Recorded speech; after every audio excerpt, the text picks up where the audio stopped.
Hey everybody, welcome back. And if you're new, thanks for stopping by.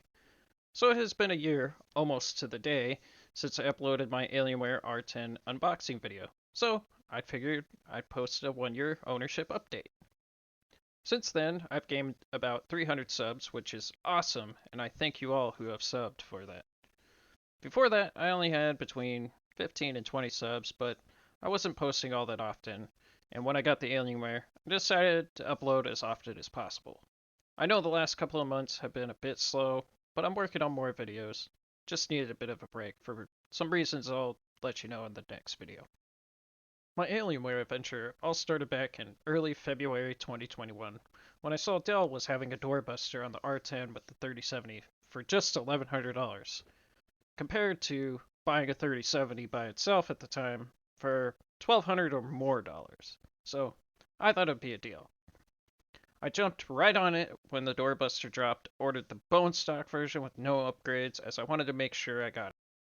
Well, I was lucky enough to score one when many others said they couldn't. So I decided to do an unboxing video to show what I got. Honestly, I was a bit disappointed that the bone stock version only came with the stock Intel cooler for work machines and not even a Wraith cooler that Ryzen CPUs normally come with. Also, there were no heat sinks on the VRM. This made the temps overwhelmingly hot when just downloading games and programs, so I needed to address that as soon as possible.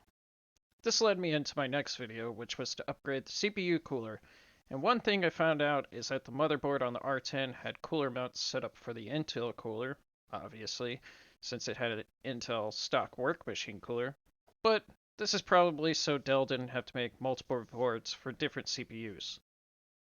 I was extremely lucky when I purchased my EVGA cooler at the time, as I didn't know the board had Intel cooler mounts even when you purchased an R10 with an AMD CPU, and happened to buy an EVGA cooler that was intended for Intel boards only. Most aftermarket coolers come with both mounts, but the CLC from EVGA was made for Intel boards specifically.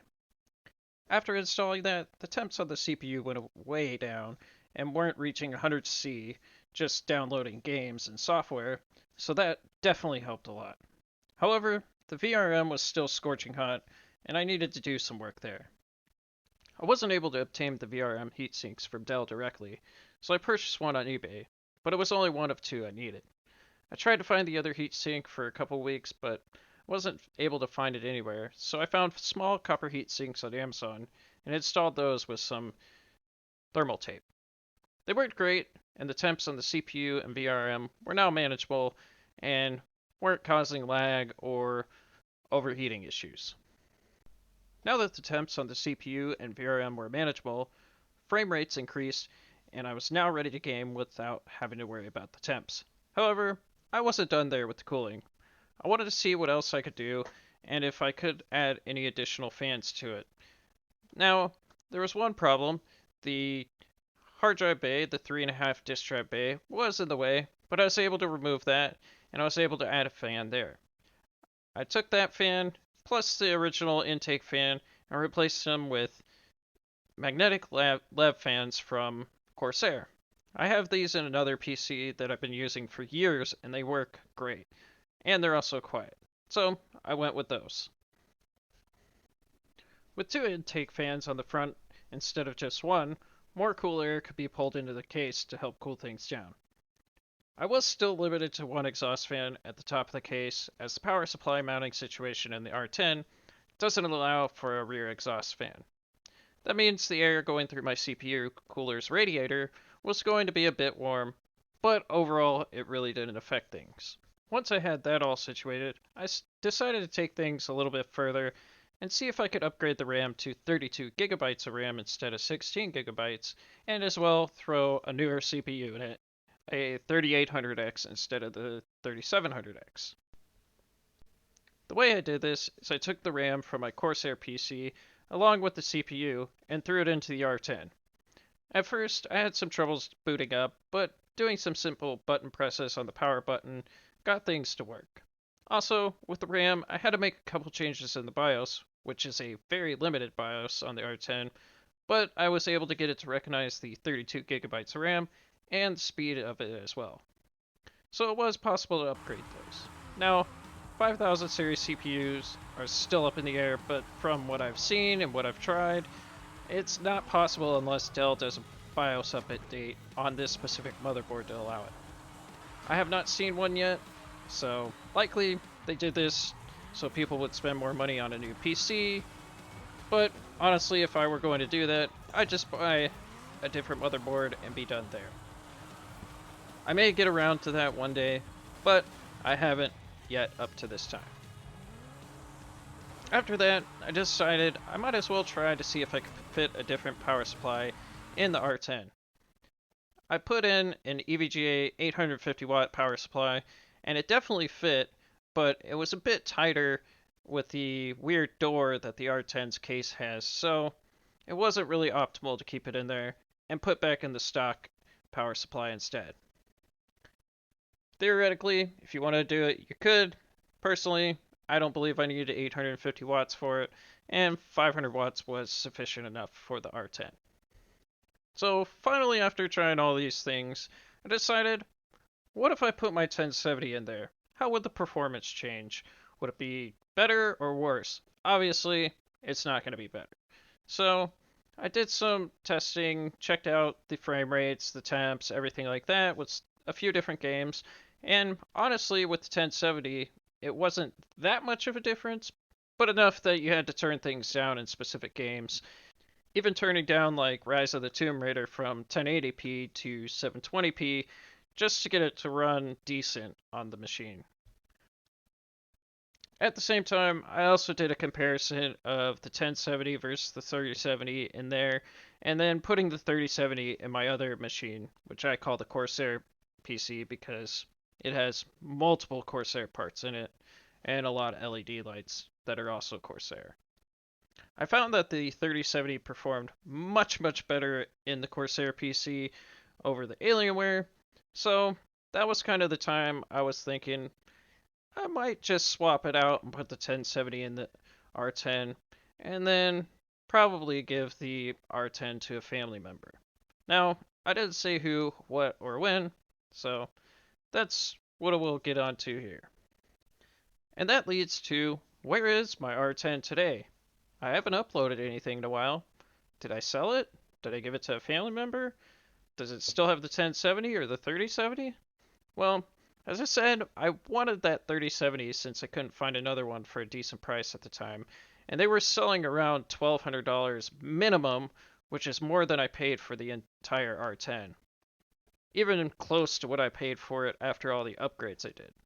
So, after a while, I decided I'm going to replace that 3070 in the R10 with the 1070 and put that 3070 in my Corsair machine I built previously. Knowing that the 1070 performed pretty well in the R10, I thought it would be a great entry PC for someone, so I decided to leave it in there and steal the 3070 for myself. I know I'm upsetting the hardcore Alienware fans, but in the end, it was worth it to me. I also purchased it, so I can do whatever I want with it. However, in the end, I ended up giving the PC to my mother with the 1070, as she always wanted to get into PC gaming and have a machine she could also do work on. She doesn't use it that often, honestly, but likes having the desktop and not always having to use her laptop. Personally, I don't like laptops unless I have a docking station, and she is sort of the same way. If I were to keep the R10, it would just sit around and would only be used sometimes, or I would have turned it into a media server / security camera monitor and recorder, since I already have my other machine. I had been rocking the 1070 for the past few years, not only in the Corsair machine, but also the PC I had prior to that, and it really wasn't a bad GPU. But, me being me, I wanted to upgrade to a newer gen card for better graphics in gaming, for iRacing, and as well finally complete my Corsair build with a new GPU. Everything else in that PC was new up until that point. I just never bought a GPU. I told myself when the opportunity came, I would buy a GPU, and I honestly waited for the 3000 series to be announced, as they were not out at the time I built the Corsair PC. Also, the MSRP on the 3000 series card looked amazing, but unfortunately scalpers and other factors caused those to spike to $1,200 plus dollars, and that's really not what I wanted to spend on just a graphics card. Well, I never found that 3000 series GPU, and I only found the doorbuster for the R10 with the 3070, so I knew that was my chance to get my hands on a new card. Yes, it's a Dell OEM, but it functions just as well as a 3070 from any other manufacturer out there, because they're tied to certain specifics of what they have to do with the cards. Now, my machine was finally completed and ready to experience better gaming all around, and I can say it was finished. Well, PCs are really never finished because you'll be constantly upgrading them in the future. However, I'll be honest, I almost decided to sell the R10 with the 1070 to recoup some of the costs of the PC, but I'm much more happy that I gave it to my mother and she now has a gaming machine for herself that she can enjoy. That is, when she uses it. So, that is a summary of my 1 year of ownership of an R10. Yes, it is no longer in my possession, technically, but it is in the position where my mother won't have to worry about temp issues or any other issues really, and gives her the opportunity to game and do work when she needs to on a desktop. Also, if there are any issues that arise, she has me on speed dial as I know I can sort them. Also, the agreement I made with her when giving her the PC is that I can still borrow it to make additional videos or add upgrades, so it may be back in future videos. Plus, I'm sure she wouldn't mind free upgrades. So in conclusion, I no longer have my R10, but it is still within my family, just with the 1070, and a few upgrades to help her along the way with her gaming journey. Also, I still technically have a piece of the R10 with the 3070 being in my PC now. Mainly, that is kind of why I wanted to buy it in the first place, so I'll be honest, I wanted to steal it the whole time. Anyway, that is all for today's video. If you have any comments, questions, or concerns, you know where to leave them. As well, if you can hit that like and subscribe button, I'd really appreciate it as it helps me out. Also, I'm on my way to 500 subs, and hopefully won't take as long as it took to get to 300, and maybe I can even reach 1,000 subs in this next year. Stay tuned as I have more videos I am working on that are PC related, sim racing related, some unboxing videos, and a couple of repairs.